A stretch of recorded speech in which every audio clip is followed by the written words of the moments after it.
Hello and welcome to Dharma Talk Tuesday. I'm so happy to be here with you, and I'm so excited to share a huge celebration with you. I'm excited to share how I did it. I love being super transparent with you.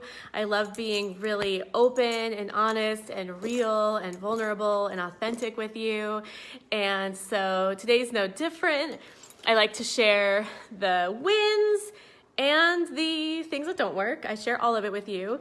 And today just happens to be a day that I get to share a win with you. So, I appreciate all of the loving encouragement. Caleb, hello. He says, killing it. Hi, Chelsea. I loved your text earlier. Chanel, always good to see you. Thank you so much. Greg, thank you. Jazz hands, of course. So I want to talk about the surprising behind the scenes of my incredible January results. I'm speaking into January specifically. February is off to a great start too, but I'm speaking into January right now because that's what I got my P&L for. So I usually get my P&L the first couple of weeks of the following month. And so I got my profit and loss statement for January, and it was like, whoa. So I'm going to share the details of the story with you, all the things that worked. And the amazing thing about that is that you can go and apply it yourself. Like, I am not different from you. I am not different. I am not special.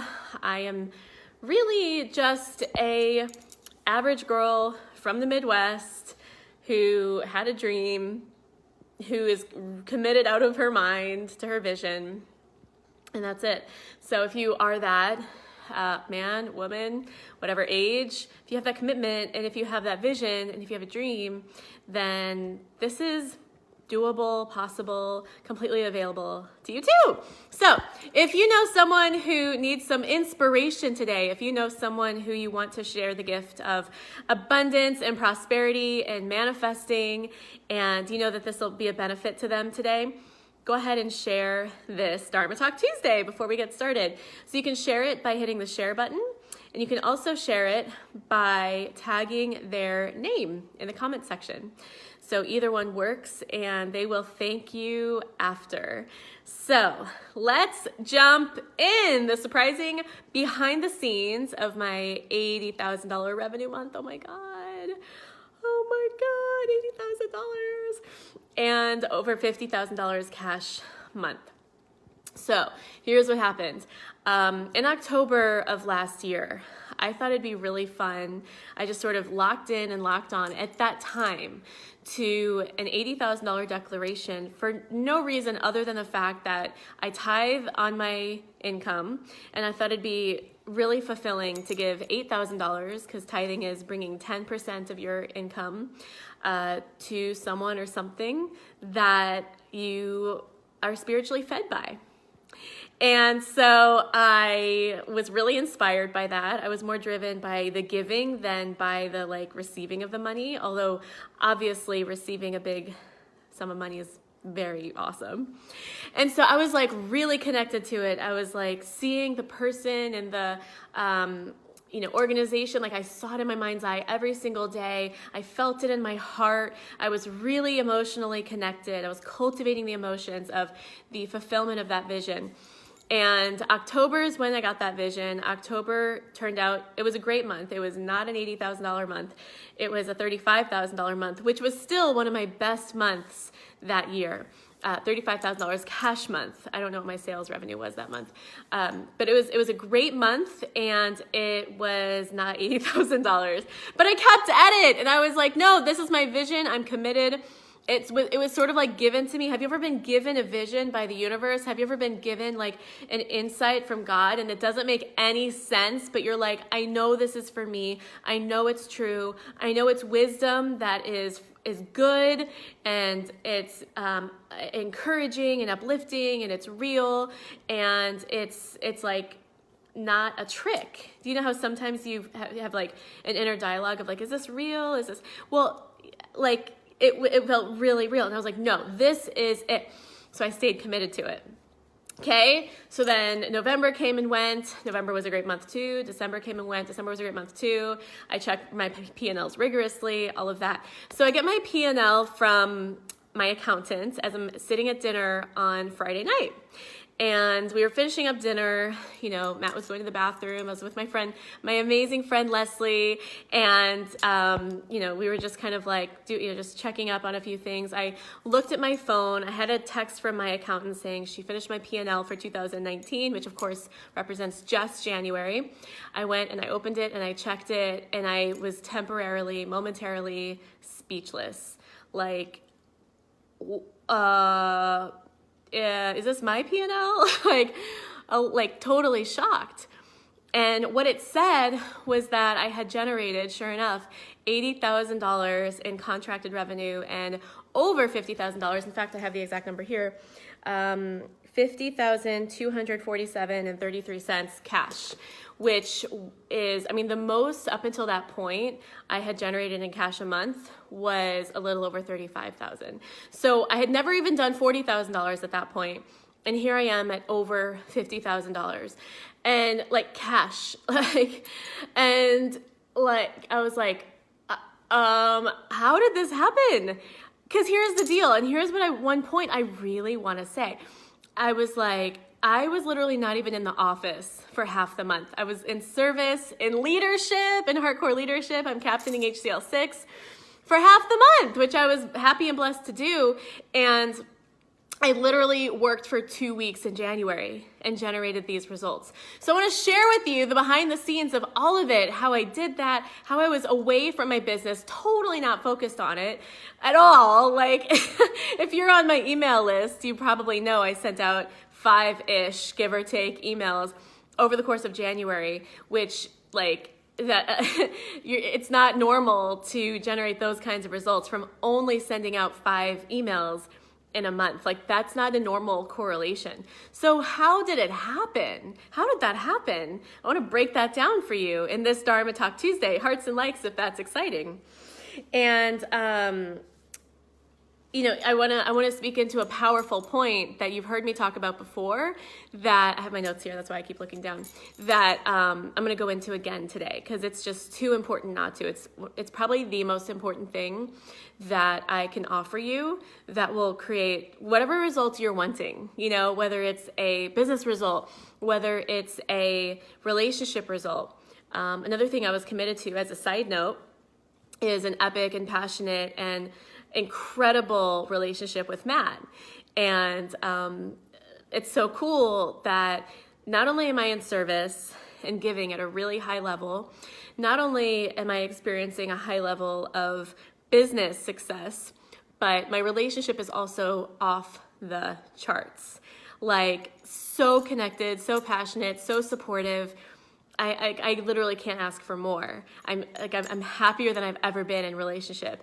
And it's so awesome and so exciting to experience both and, like all across the board. So if that's exciting to you and something that you also want, hearts and likes. Greg says, income from what? Oh, so I do coaching. So my company is called the Dharma Circle. And I coach women in finding their dharma, which is their purpose. It's a Sanskrit word, essentially, that roughly translates to life purpose, like why God placed you here on earth, and how to monetize that. So I've had clients create greeting cards. I've had clients, I have a lot of coaches and consultants. I have clients who, what else? One of my clients is, she got her JD PhD and used my coaching to support her in that. I have clients who are doctors. I have a client who's a lawyer right now. So it's really about, I'll talk about this later in the call, shifting your energy set point. So I'm really excited to share that tidbit with you. Okay, so I want to talk about I want to break it down into the 5 things that I really feel. I was sitting down to prepare for this Dharma Talk Tuesday, and I want to talk about the 5 things that really worked as far as generating these results and beyond. So the 5 things that worked really, really well. So I'm going to start with the 5th thing and then work my way down, okay? So number 5, the 5th thing that I did was I flexed into a more analytical part of myself, okay? So there's been a lot of research done, a lot of studies, and there have been 4 major personality types identified there's the DISC test, there's all the different kinds of tests, and they're all communicating basically the same thing, the 4 different types. So one of the types is promoter, one is supporter, one is controller, one is analyzer. Promoters are like high energy, charismatic, like fun, inspirational visionaries, right? The supporter is like the mom with the minivan, takes care of everyone, you know you can count on them, and they're great listeners and super supportive. There's the controller who's like, I will get results at whatever cost. And there's the analyzer, which is a very detail-oriented, high-integrity, rigorous person. Ideally, when we're being most effective, we have the power and capability to flex into all the different personality types, which is completely possible. Okay, you can probably guess which are, usually people have 2 main ones. You can probably guess which mine are if you kind of connect with it for a minute. You've become masterful in flexing into the different personality types when someone can't tell what you are. And indeed, I fooled someone at one point. Someone thought I was analytical. They thought that was my main personality type, which it felt like such a win because that is my least strong, naturally personality part of myself.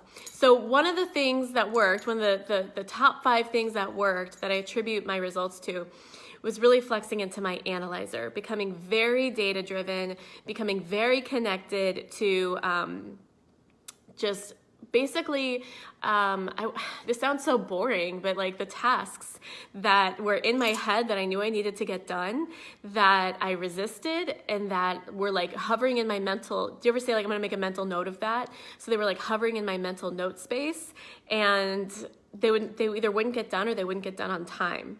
So what that does, if you can relate with that, which it's not like a bad or a good thing. I mean, there's no judgment around it. It just doesn't work. It just doesn't create, credibility. It just doesn't create, it just kind of breaks people's trust. And so I was really committed. I've been committed in the last couple of years once I learned about the 4 different types. I was like, no, I'm going to flex into my analyzer and it's going to be amazing. So I found a fun way to flex into my analyzer. In fact, I want to show you something really awesome. So we're going to take a walk together. Are you ready for this? There's Duke. He's sitting with us during Dharma Talk Tuesday. We're just going to walk over here, and then we're going to come back to the Dharma Talk Tuesday chair because I want to show you one of the ways that I have flexed into my analyzer. And if you're a promoting style like me, then you might find this beneficial too. So I want to show you my bullet journal. Okay, hearts and likes if you know what the bullet journal is. I resisted it for a long time because I found it very overwhelming. I found it like really confusing to follow. I just really did not want to deal with it. And it finally got to a point where it was like my tasks and my goals and the things that I knew I needed to get done were robbing me of peace. They were robbing me of a sense of being able to fall asleep at night, feeling really at peace with what I was up to. And so what the bullet journal does is it gives me and it gifts me a sense of peace. I'm just going to show you so that you can have a sense of it. And I'm going to post a link so that you can. I started reading a book by the creator of the method. His name's Ryder Carroll. You can search it, but I'll post the link here in the thread as well. And he takes you through all of the really ins and outs, the why, the how of how to bullet journal. So like, these are my tasks lists, and you can see there's different like signifiers. I want to show you my tracker. I've got my book tracker. Apparently I've been reading a book a week, which I didn't realize until I started tracking it. This is my January tracker, so you can see those are the things that are important to me. I pray, as you can see, every single day. I got really consistent about taking my vitamins. I got really addicted to filling in the little squares. So you can see, and then those 2 weeks you can see that are blank, I was in leadership that whole time. And so a lot of the stuff that I would normally be very consistent with wasn't happening. But you can see yoga was happening. My meditation, my prayer, a lot of vitamins, those were still happening. So it really got me connected to the details. And if you want to learn more about this, I'm happy to do a whole Dharma Talk Tuesday on it. It's made such a difference. My February calendar that I designed and made, isn't it pretty? Yay! So doing this has changed everything. And it's like the universe, God, will only give you that which you can hold.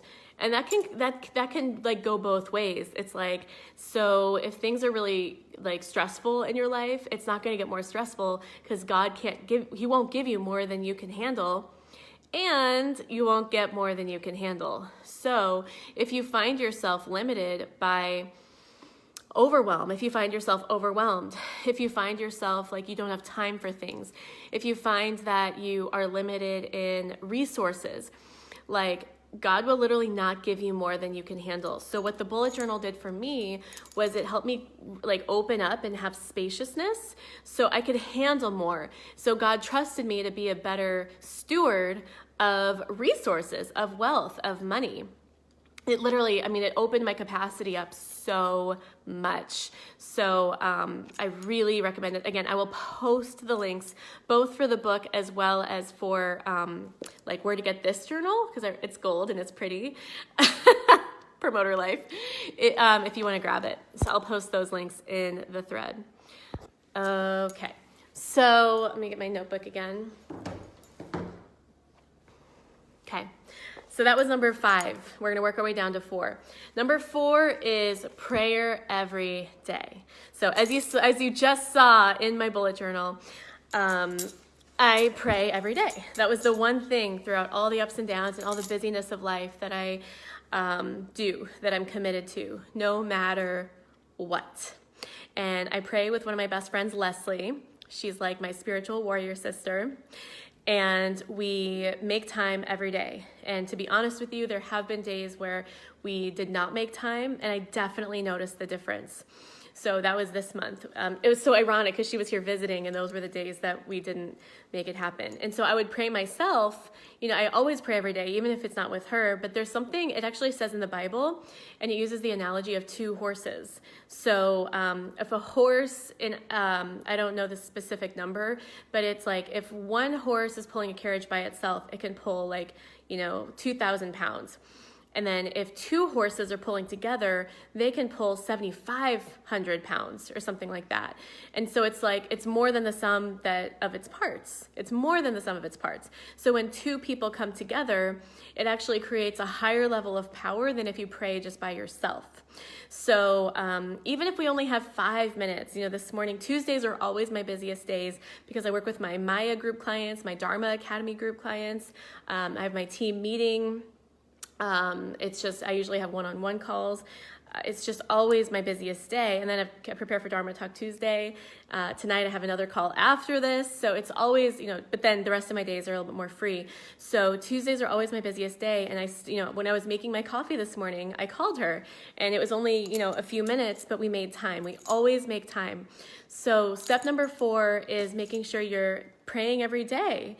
I learned this lesson the hard way. I mean, you guys heard me share my story last year of why I became connected to God in the first place, like the breakdown that happened in my life, which you can scroll back and watch old Dharma Talk Tuesdays to catch that. I won't go into it right now because it's a huge tangent, but the power of having God by your side and bearing the burden with you and creating an open invitation to create miracles for you and with you is so far beyond what I can describe with words. And I just want to give literally all my credit to God. Like, all the credit goes to God for the miracles that happened in January with my revenue, with my relationship. Like, all the miracles go to God.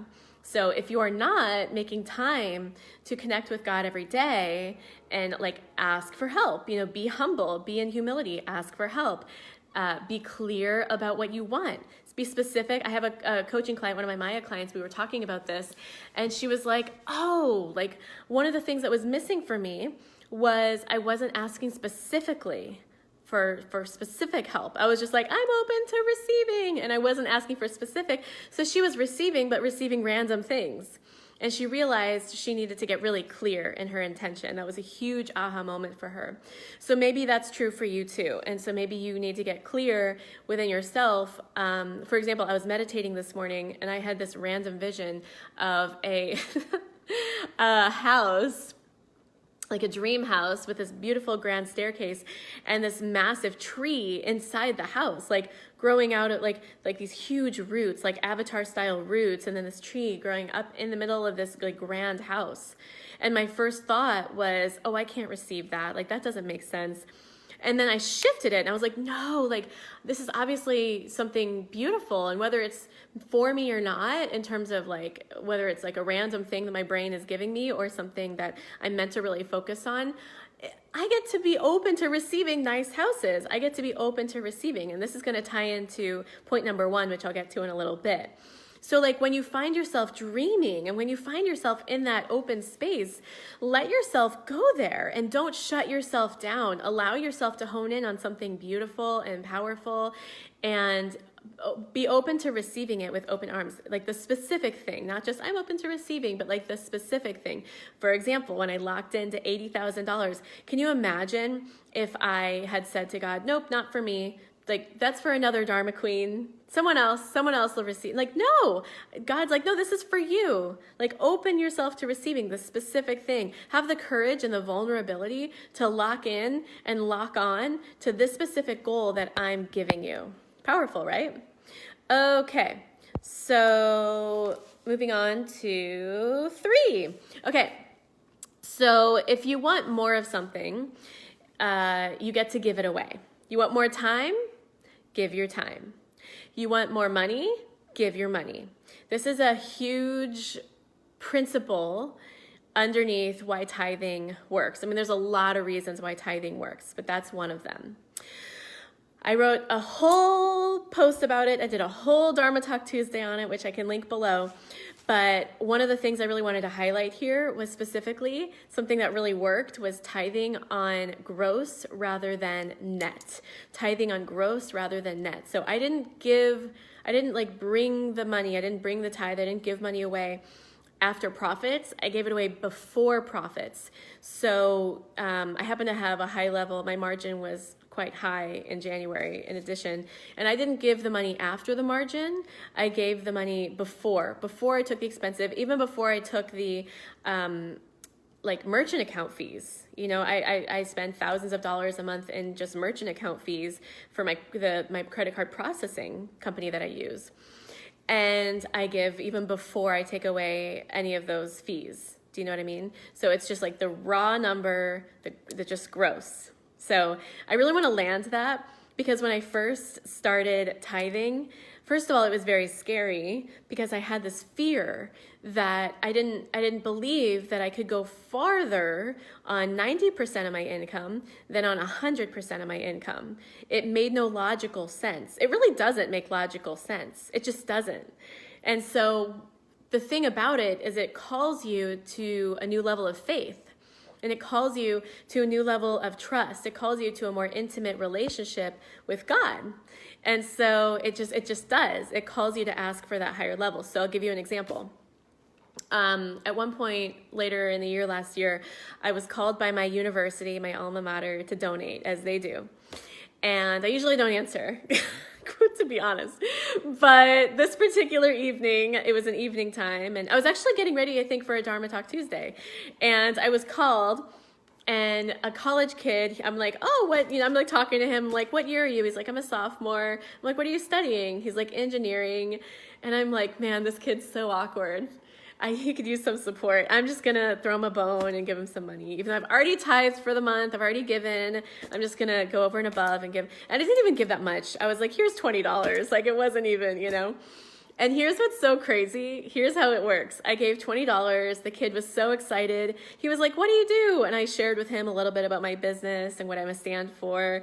And he was like, that's amazing. Like, so it made his day, totally like lit him up with inspiration. The following day, someone reached out to me, and I've been getting a lot of this lately. This is probably like, I don't know. This happens to me all the time at this point. Someone reached out to me. They're like, I really want to work with you. Are you taking any more one-on-one clients? Which at the time I was. And so we were talking about it. Literally no objections.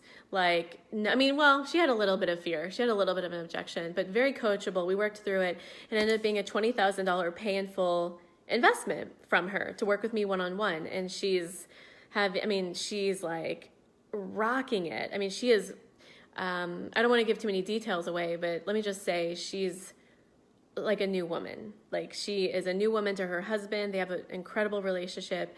She started a business. She's making a difference for families. She's amazing. She is amazing. And seeing her countenance, her confidence, she's totally transformed. And I would say that that's a pretty decent return. Give $20, receive $20,000 in 24 hours. That's a pretty decent return. And that's the kind of thing that happens when you tithe faithfully. Gosh, there's so many little side tangents. I happen to have a course called Letting God Into Your Business that kind of teaches you this in a very detailed way. So if you're curious to know more about that piece, I wasn't even planning on saying this, but if you're curious to know more about that piece, either comment below or send me a private message and say, can you help me understand a little bit more about tithing? I'm really open to learning, and I'm happy to talk to you about it, and I'll even send you the link for the course that I created around it, okay? So let's see, Marissa, hello. Got lots of amazing people hopping on. Julie, hello, beautiful Julie. Maria, Amy. All right. Okay, let's keep going. So number 2, perfect timing that all my leadership ladies are hopping on. So 2 was giving my time. So number 3 was giving money. Number 2 is giving time. So by the way, I just want to be honest, these are 2 things that I was in major scarcity of for a long time, and I still struggle with the time piece, which is why I was so committed to giving a lot of it in, well, I still am. I'm still giving a lot of time. And so again, it comes back to the principle, if you want to receive something, go and give it away. You want more of something, go and give it away. So I really wanted to have like a more powerful relationship with time. One of the modules that I teach in my advanced coaching clients course, the Dharma Academy, is expanding time and space, which they've had incredible miracles there themselves, but I wanted to experience a whole new level. And so I always test things out myself before I go and teach it to be in integrity, right? So I decided to give 2 weeks of my time in January. So just to put some context around this, okay? So there's this amazing course in leadership called Hardcore Leadership. I was a student about 3 years ago, and ever since then, I've been committed to being of service, especially last year and this year. Like last year, I gave a lot of time, and this year, I'm giving a lot of time. But the way that they structure it, which is different from how they structured it before, is they like squish the levels together. So there's level 1, level 2, level 3. There's vision, breakthrough, practice. That's what they're called. And then there's PhD. So I also went through PhD as a student. So I was not only captaining in January, I was captaining leadership, which means I was coaching the coaches, okay, who coach the students. So I was captaining in January, as well as mentoring PhD. And it's all free, like I don't get paid for it. It's just giving time, and it's a lot of time. I mean, it's like a 6 a.m. to 2 in the morning every day kind of situation. So doing that, I mean, I literally had no time for my business other than supporting my sales team a little bit, like a couple conversations I had, like driving home deliriously at 2 o'clock in the morning, leaving Voxers, or you know, like we had one day in between Vision and Breakthrough where I did all my calls. So looking back, I'm like, wow, that was crazy. But I did it. And I totally was not connected to my business at all. Other than January, I was connected to my business January. Matt's birthday was the 4th. So I got back into my business on the 4th, 5th, 6th, on the 7th. And then I left my business. So really only for 1 week, actually, now that I'm thinking about it. 1 week and a couple days, because I was online a little bit on the 3rd. So I basically generated that result in a week and a couple days. I didn't even think about that. And there's something powerful about being in the abundance mindset of I can give without fear in terms of money and time. I can give without fear. And the thing about that is that you're actually putting an energy out into the universe that is specific to a vibration. So there's the vibration of fear and there's a vibration of abundance. They are literally different vibrations. And I'm not being woo-woo here. Like there's scientific, like Dr. David Hawkins and others have proven this in a measurable way. And so I was basically floating through January in the total vibration of abundance in every way. And as a result, it was like, boom, boom. Like I had so many clients sign up. I had all the, like, it was insane. Like so much was happening in my business without me. So much was happening in my business without me, which is powerful. I mean, that's what every entrepreneur wants, to not have to be behind the wheel all the time in order to generate results. I mean, think about what that could do for you in your life, okay? So one of the reasons I'm so committed to being in the leadership space in such a devotional way is because it shifts something inside of me. And I mean, I could go on and on about it. If you want to talk about leadership and you're interested in learning more, send me a message and I'm happy to like be in a one-on-one conversation with you about it. But it shifted something inside of me that opened me up like nothing else can. And it's such a blessing. It's such a privilege. I mean, it really is. It's such a, for me, there's no other place I'd rather give my time. And it created a major transformation inside of me. In fact, I was telling one of the facilitators, Michael Strasner, I was like, wow, I feel like there was before HCL6 Julie and after. And it was amazing. Like I was a different person mid-January than I am now in a very tangible way. My results are, I mean, even just my February results, I'll report back at the end, when I get my P&Ls for February, but they're already like mind blowing. I might break through another level, you know what I mean? And so I want to really land for you this piece around giving your time, being of service, not being in an either or conversation, but being in a how can I create a both and. And again, it's not like it makes sense. It's sort of like how giving bringing 10% of the tithe doesn't make sense, but then it ends up opening up your money flow. Similarly, giving this much time doesn't make sense, but it ends up opening you up. And so that's what I really want to land for you. And if you're in leadership, give in leadership. If you're not connected to leadership, either go sign up, quite honestly, or see where else in your community you can give your time. Because again, that opens something up for you, okay? Checking in with the comments. All right, so are you ready for the first point? I've been going down the list. Let's review. 5 was flexing into my analyzer using the bullet journal.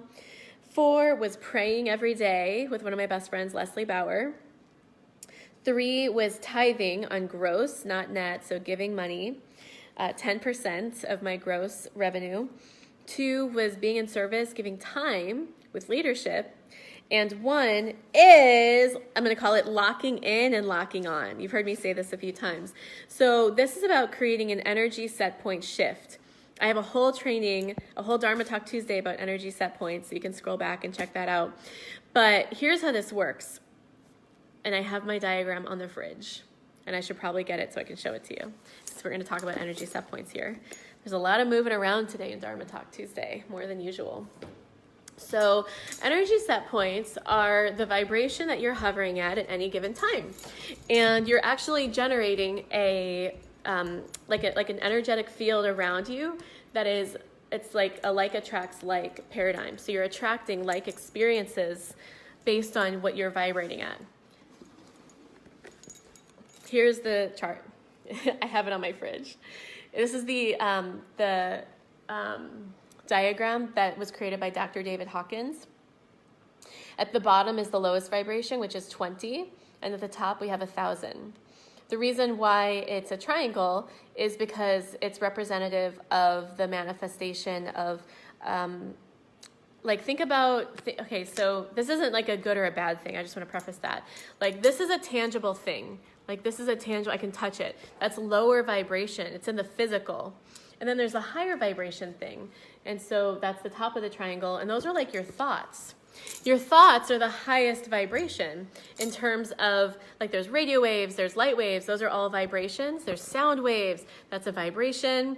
There's this thing even has a vibration. It's molecules like, moving. So this has a vibration. And then your thoughts have a vibration. Your heart has the biggest vibration of all. Dr. Joe Dispenza does this work.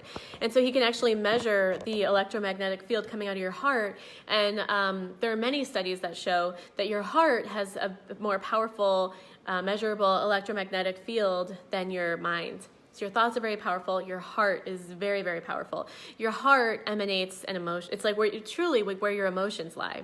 Okay? So what you're feeling in any given moment is putting out a vibration. If you're feeling shame, which is 20 at the very bottom there, that's the lowest vibrational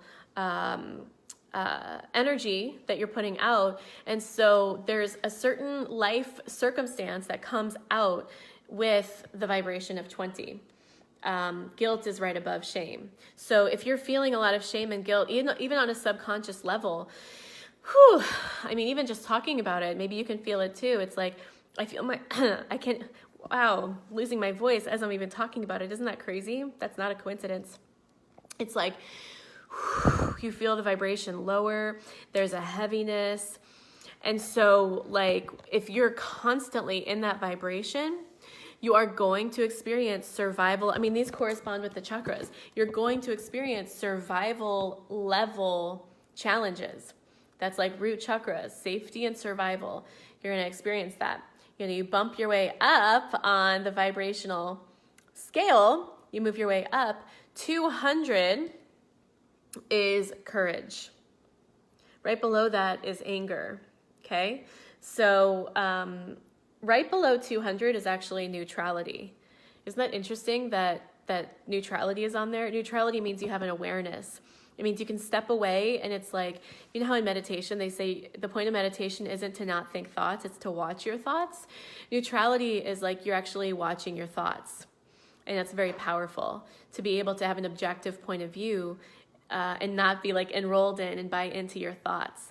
So that creates a different vibration. Maybe at that point, you're experiencing an emotional roller coaster where sometimes you're up, but then sometimes you're down, and it's like inconsistent, and it requires courage. It requires a commitment in you to like, you know, be committed to your commitments no matter what, no matter how you feel, no matter what your bank account says, no matter what the people around you are saying. So you're actually generating that experience, okay? You're not a victim to the experience, you're generating that experience. And the reason why that's important is because it's more powerful. And if you're committed to being a powerful manifester, you get to be in ownership and responsibility of what you're generating. Because how amazing is that you can actually do something about it, right? Okay, moving up the vibrational scale. At 600, we've got peace. And then 1,000, we've got enlightenment. And then there's all kinds of emotions in between. So here's what happened. In October, I started locking in and locking on. I received this download of $80,000. I locked in and I locked on. October, November, December, January were some of my best months. And that was me locking in and locking on to a vibration of I commit. It's like making a promise to yourself. It's like making a contract with yourself and with God. Like, I commit to staying at this vibrational level. Anything below that is unacceptable. I mean, you know, I've definitely had my share of the entrepreneurial roller coaster. I know what that feels like. You know, I remember, you know, owing $5,000 bills and not knowing where the money was going to come from. And thank God I've got the manifesting tools, and so I could turn it around. But it's so much nicer to not have to live like that. It's so much nicer to live in peacefulness and spaciousness and abundance and prosperity and manifesting at that higher level, and not just being a great money cash manifester, but also building your wealth and your investments and your savings and things like that. So that's a whole other vibration. So if you want to be at that vibration, I'll tell you what, it's not just about having the right strategy. It's not just about meditating your way through it. There's actually, I call it the 3 pillars of manifestation. There's 3 things that you need to do at that point that for me, that my clients use, that I use to lock in and lock on. Oh my God, Brent Boatman says he lives in Encinitas now. Hi, Brent. That's so exciting. Oh my gosh, Brent, I have some exciting updates to share with you that I know you'll appreciate very much. Hi, Terry. Wow, so good to see you. Oh my gosh, how are you doing? Marissa says, I like that. Marissa, so glad it's resonating. Okay, so let's talk about the 3 pillars of manifestation really quick, okay? So the first pillar is what I call emotional cultivation. So remember what I was saying about your heart and how it has the strongest electromagnetic field measurements over every other organ in your body? Yes. That's how you communicate with the universe. You don't communicate with God, with the universe, using your mind, using thoughts, although that's part of it. I mean, that may get you there. What the most effective way to communicate is using your heart, your emotions, your feelings. And that's why the first pillar of manifestation is emotional cultivation. So when I was locking in and locking on to $80,000, again, I was connected to the feeling of giving that money away because I was much more emotionally fired up about giving the $8,000 away than to like just seeing the numbers in my bank account. Again, that's nice, but it didn't stir the emotions inside my heart. It didn't bring me to tears the way that the vision of giving money to someone did. And so when you're locking in and locking on, you want to get really emotionally riled up, even to the point of tears if you can, about that vision, about the thing that you're excited about. So that's the first thing, is emotional cultivation for locking in and locking on to the energy set point, okay? The second thing is you may need to create a shift in your body, okay? Something I've discovered is that when my body doesn't feel good, it makes it difficult to lock in and lock on to a high level emotion and high level thinking. Like if I'm feeling like, oh, my back hurts, or if I'm feeling like distracted by the way energy is like moving through my body, it makes it really hard to manifest, to be perfectly honest. Maybe you can relate. Hearts and likes if you can relate. And that's one of the reasons why I do yoga, chakra clearing yoga. It's one of the reasons why we give our clients in Maya, Money Alignment Yoga Academy, a prescription yoga practice to clear those energetic blocks out, to get them feeling amazing in their body. It only takes 5 or 10 minutes. It doesn't even take a ton of time. And then they do their emotional cultivation practice.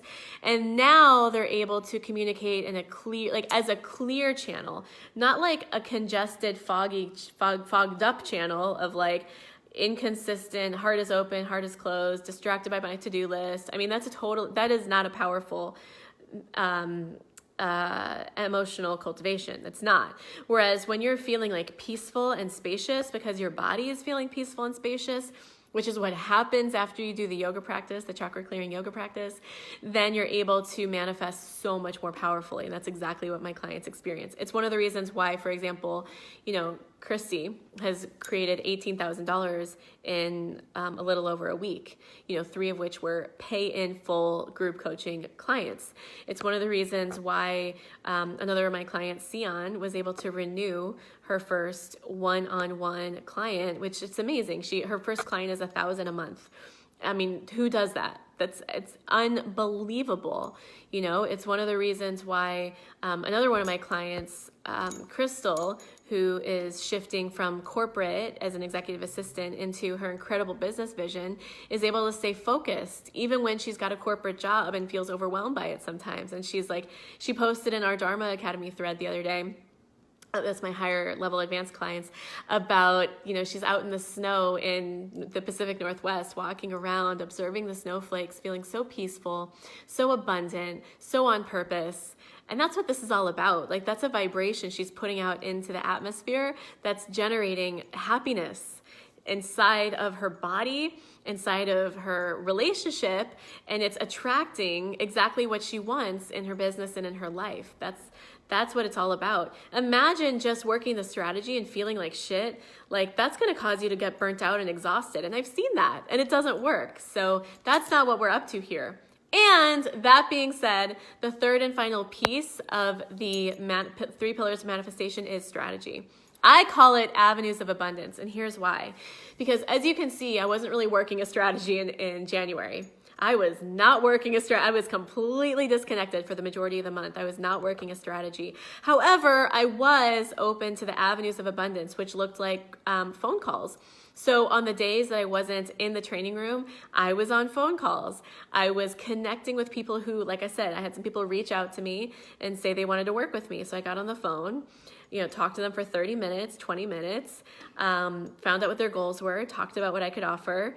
They said, yes, I want to do it, took their credit card information, set up the coaching program, and off we go. So that's creating an avenue of abundance. I also, in December, I did an event called Dharma Live. I'll be doing another one soon. Super excited about it. The one in December was called a Winter Solstice Renewal. And that is an avenue of abundance because people experienced my work, they got to meet my clients, they got to hear some of their results, and they were like, I want that too. So it created an opportunity for them to sign up should they, want incredible results in a very aligned, authentic way. So that's an avenue of abundance. So you want to also be thinking about what avenues of abundance, what opportunities are you giving the universe to provide abundance to you?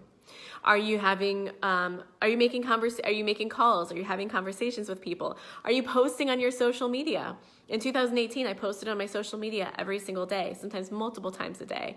That's an avenue of abundance. So are you creating those opportunities? Are you hosting events? One of the things I have my Mayans do is host workshops. They're free, and then they create opportunities to connect with people in a high value way, and then they can go and have a conversation with them and potentially enroll them into what they're up to, right? So those are avenues of abundance. And keep in mind, that is 33.3% of the entire picture.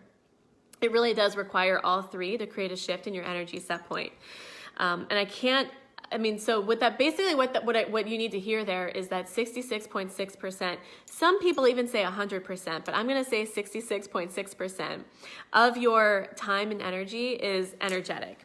It is devoted to getting really clear about where you sit on this and putting that into the universe, feeling it with your heart like your life depends on it, because it kind of does. And so that's called locking in and locking on to your vision, to your goal. And when you're that clear, which I do want to say is a little bit vulnerable, like when I declared publicly that I wanted to call in $80,000, that felt really vulnerable. Like, what if I don't hit it? It feels kind of scary. But in that vulnerability is a level of power. There's a level of, there's a magic that happens in that vulnerability and in that declaration that activates the power of God to come in and create unexplainable, unexpected miracles in your life. Because, the how of where you lock in and lock on doesn't matter if it happens. The intention matters so much more than the mechanism. Those of you in leadership who are tuning in right now know exactly what I'm talking about, right? So all of that being said, I want to let you know, I will post the link momentarily, but I want to offer some energy set point shift sessions for you this week. So I want to offer you some energy set point shift sessions. Basically, I'll have some time on my calendar open, and what we're going to do is we're going to talk about the 3 pillars of manifestation, and we're going to talk about the things that are happening in your life. Maybe some things are working. Like I've got a client who's such an incredible manifester, and she manifests incredible opportunities. Like I got a text before hopping on here. Oh, I just manifested an opportunity to go sailing on a 30-foot catamaran. Like this kind of stuff, someone reached out to me and wants to buy my painting for $2,000. She gets stuff like this all the time. But, something I'm working on with her is being being really consistent and intentional and strategic, like that third 33% piece. And that's something I'm working on with her. I have other clients who are major doers. They have their tasks, they get them done, and they're totally not intentional, and they're missing the conversation with God piece of things. And so, with them, it's a bit of a different coaching that I give them. So it may be something very specific for you that needs to happen in order to create a different energy set point that you can lock in and lock onto in a way that you feel really confident about. So I'm going to post the link here for your energy set point shift session.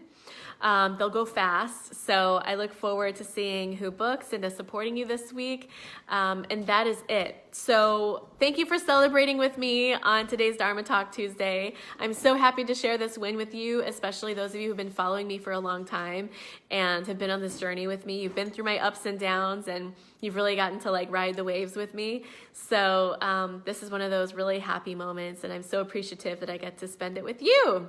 I hope this was helpful. Hearts and likes. Do share this for those that have friends and family members that you believe this will be very inspiring and instrumental for. And I will see you next week, 6 o'clock Pacific on Dharma Talk Tuesday. Bye!